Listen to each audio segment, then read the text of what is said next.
Hi, this is James, and welcome back to Storytime with James. Make sure you like, subscribe, and Leave me a comment if you like. don't say that again. oh, You hear me? oh, I'm sorry. You say it I'm again, sorry, I'll man. I'm sue sorry. you. My bad. Okay? Don't My use that bad. My moniker bad. My bad, again. man. All right. It won't happen again. It won't happen again. Whew, man. And leave me a comment if you like.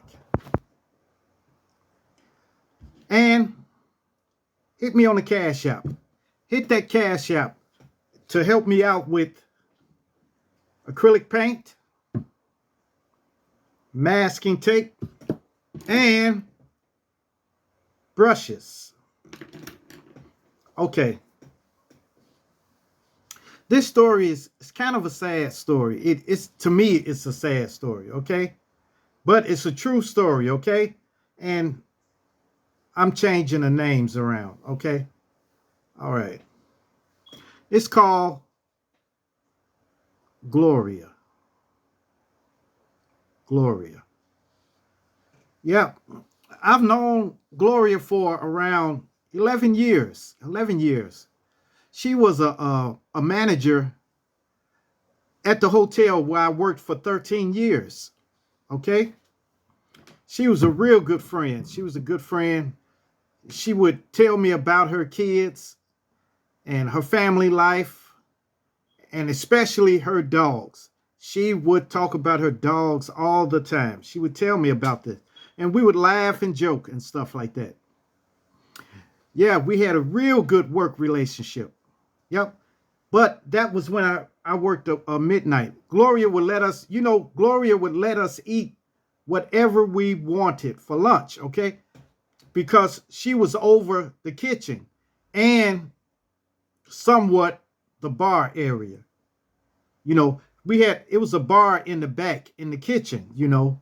So they would store all of their liquor back there and stuff. So yeah, and man, the overnight shift was beautiful. It was beautiful. Well, as the years went on, I ended up switching shifts. I switched to the 4 to 12 shift, to 12 midnight shift. Instead of having to be there at 12 midnight to 8.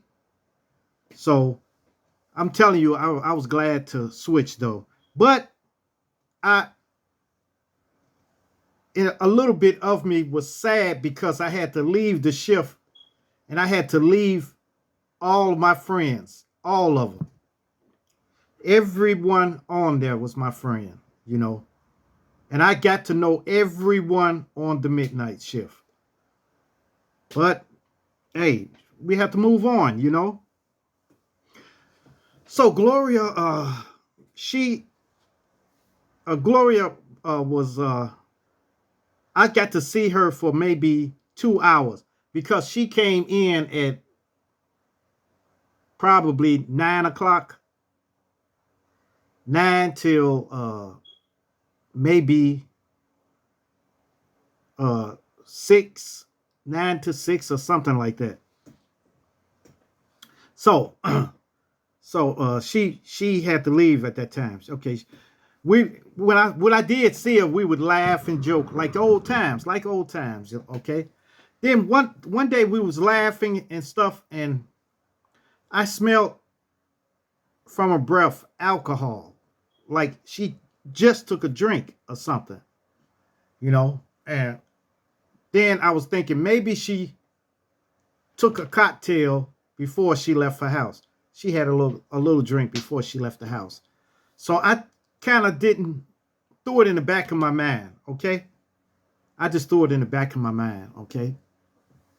So, uh, yeah, later I found out that she was an alcoholic, a bad alcoholic, but she was like a functioning alcoholic.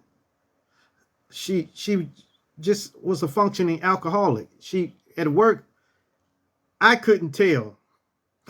I didn't see her stumbling around and stuff like that, but hey, who knows? Okay. Sooner a little sooner after that, a couple of the managers got together and they called me into a meeting. And they told me that to watch Gloria. Okay. They said because they want to get rid of her. And I asked them why. Why y'all want to get rid of her? And they said, look, there's been a lot of alcohol coming up missing from the kitchen. Late night, it's been coming up missing. So in the back of my mind, I pulled that time when I was standing there talking to him, we was laughing, and I smelled the alcohol. And it smelled like she just took a drink. So, but I didn't say nothing. So after that, you know, I ended up having to stay over that night. I had to stay over till like about 4 a.m. So I had to work extra, 4 a.m. So Gloria was getting ready to, well, the managers at that meeting, I forgot to tell y'all, they said, do not let her leave with any bags at all. Not even a big purse or anything like that. If she do, she has to be searched. Okay? But I know some of y'all say that's unlawful search and seizure and stuff like that. But the security department has the right to search your bag, to open your bag, look in there, not to stick their hand in there and pull everything out. But if something's in the way, they can ask you to move it. If you refuse it, that's automatic dismissal. Okay? So on the midnight shift, Gloria knew all of the security staff. So she would walk up and start talking to them and laugh and stuff and joke with them. Ha ha ha, la la la la. I'll be right back, y'all. I'll be right back. And then walk out, But just so happened I was standing there.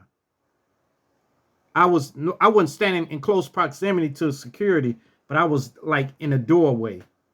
So Gloria came in and she was talking to them security staff. And then she said, I'll be right back. I got to run to the car right quick. And she started walking it. And then I was standing in the doorway. I said, Gloria, you got to let security check your bags. Okay. She said, oh, I'm just going out to the car to do something. I said, well, it shouldn't be no problem. You let them check your bags and then you can go ahead. So Gloria, all of a sudden, she didn't want to go to the car. She wanted to go back into the kitchen. She said, oh, I got to go back in the kitchen right quick. So I knew then that she was possibly the one who was doing this, who was taking liquor. So she never came back out of the kitchen. So then I walked around to the kitchen and we had to have a talk, a heart-to-heart talk. So I went in there and I cut straight to the chase. It was no beating around the bush. I cut straight to the chase. I said, Gloria, look, how long have we known each other? 11 years, right? She said, yeah, we know each other. I said, and you know how I am. You know how I am. Now, let me know. If you have a problem, we can see what we can do to address it. If you have a problem. I ain't got no problem. She started getting on the defense. So I said, look, this is amongst friends, okay? You don't have to get hostile with me. All I'm doing is asking you this, all right? So, because if you need help, I can offer it to you. She said, no, I don't need no help. I'm okay. She said, I just had a cocktail before I left the house.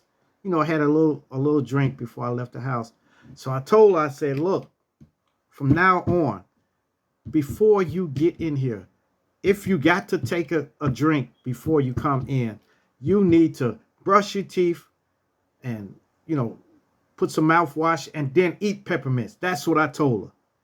I said, don't come in with alcohol on your breath because that's making you look suspicious. And I told her, I said, look, You are under the radar. Okay? They are watching you. Okay? Matter of fact, I'm watching you. They got me to watch you.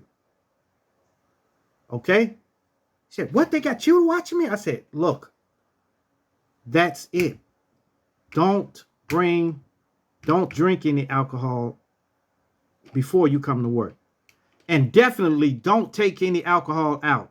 I'm not taking no alcohol. I said, please, look, listen, don't take any alcohol out of here. I'm letting you know, because if you do and I find out, I'm going to have to do what I got to do. And I'm sorry. Okay? So she said, okay. So she went back into the kitchen, and I guess she took everything that she had in her bag out. So later on that night, she was up on the floors walking. Now I walked into the security department. They got all these cameras up there. You can see everything. She was walking with her hand inside of her jacket like this. So we watching and watching. Then she went around to the elevator. Now around to the elevator, that's where it wasn't cameras there. So, and she stood there, she stayed over there for a long time. So maybe she was drinking then. So when she came back down, I walked around there and I smelled the strong smell of alcohol again. So I didn't want to do it then. I told her, I said, look, please, Gloria, don't take any alcohol out of here, okay? And don't drink any alcohol on the job, okay? Because then you become a liability. If something happened and you fall or something like that, and then the ambulance come, they're gonna question me. All right? You care about my job, don't you? Don't you care about me having a job? She said, yeah, yes. I said, okay. Come on now. I'm trying to help here. I'm not trying to hurt. I'm trying to help. Okay? So then I walked up to the front desk, and then I saw another manager there. He was there on my shift, and I didn't know about it. So I confronted him about it. I said, hey, what you doing here? He said, oh, I'm here to, I'm watching cameras that I got in the back. So he was watching Gloria. I said, okay, all right. He said, I'm watching her, and if something come up missing or something like that, I'm going to nab her. Okay? I said, okay, that's fine. Okay? So I walked on, and then I saw Gloria. I said, Gloria, look, the other manager is here, okay? And he is watching these cameras. Just like I was watching them in the security area, I was watching the cameras. He had separate computers in his office, okay? I know my office didn't have cameras, but I guess they set something up for him. So I told her, I said, look, this is high alert now. Okay? Do not take any alcohol. Don't drink any alcohol here. And don't come in with alcohol on your breath. Okay? So that was my last time telling her. So after that, she went up on the floors again. She actually wasn't supposed to even take stuff up, but I guess she said it was busy, so she had to take a tray up to a room. So she took the tray up and went around to the elevators again. She stayed a long time. Then she came down and was trying to leave again. So I called her again, told her, I said, look, You got to let security check your bags. All right. She said, oh, I'm finna go back in the kitchen. I said, no, you're not going to go anywhere. You're going to let them check your bags right now. So she kind of came a little combative with me, but I told her, I said, look, security's got to check your bags. You're not going past this point anymore. And she had a big bag, one of those carry bags. So security was like, they were friends with her and they were feeling some kind of way about checking her bags. So he said to her, okay, could you move that right there? It was something, she had like a napkin or something on top. They asked her to move the napkin and she refused to do it. Right when she refused to do it, the other manager came. And he was a heartless person. He was heartless. He said, hey, check the bag. She still wouldn't remove anything. So finally, I had to move it. I had to move the towel from over the top. And it was a couple of bottles of rum in there. Half gallons or something like that. Not half gallon, I guess maybe a half gallon. Yeah, that's it. It was a couple of half gallons of rum. A rum and a vodka.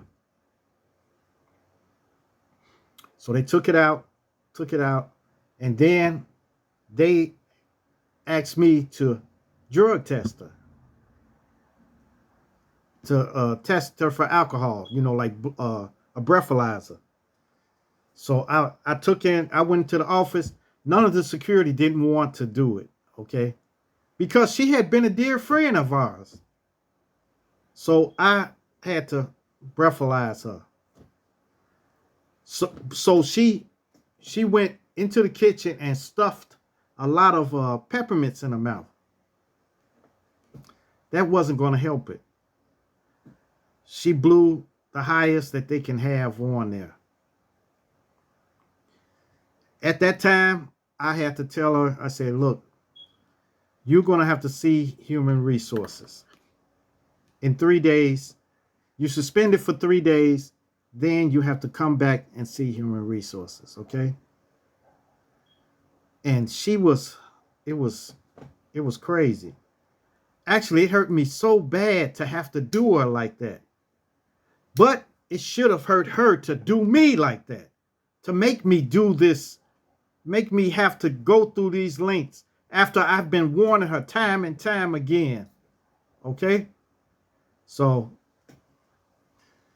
she left that night. Then 3 days later, she came back to human resources. And of course, they terminated her.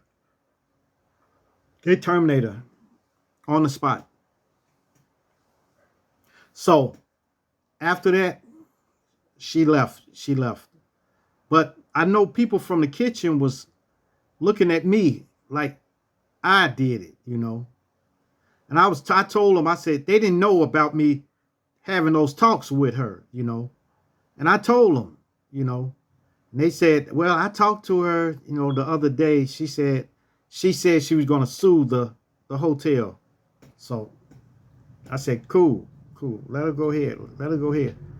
But now I knew, I said it too. I told everybody in the kitchen, I said, man, I feel sorry for Gloria. I feel real bad. Now that she's gone now, this is going to be terrible for her because now she's going to really go into the alcoholism. She's really going to drink. And they say, yeah, well, that's how it goes. That's how I said, no, it's not. It's more serious than that, So it was 3 months later, Gloria died. Okay? She died. It was from alcohol, complications from the alcohol, maybe her liver or something. because I knew once she got off, she's going to have too much time on her hands. And all she was going to do is drink. So they said she died. And it hurt me too. And the other manager that ultimately came and caught her, he didn't catch her, but he came and assisted me. He felt bad, you know. But it was a sad case, you know. It was very sad. It was very sad, you know. But, you know, her dogs, her kids, they were older. Her kids were older. She was actually maybe 67, 65 years old. You know, she was an older woman, but she let the alcohol take her down, you know. So so R.I.P. Gloria. R.I.P. I really miss you, and it's been fun knowing you, okay? It really has been fun.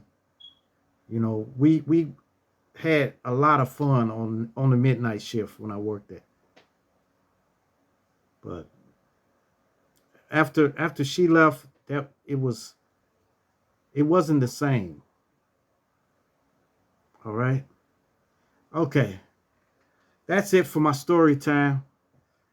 Make sure you like, subscribe, and leave me a comment if you like. And hit that bell notification. Hit that bell notification so that you know every time I drop another video. And share, share, share. Share my videos with everyone, okay? And subscribe, subscribe, subscribe, subscribe to my videos. Subscribe to my videos, all right? Peace. Adios. Salamat. This one's going for Gloria, okay? So there's no chair dance, okay? All right.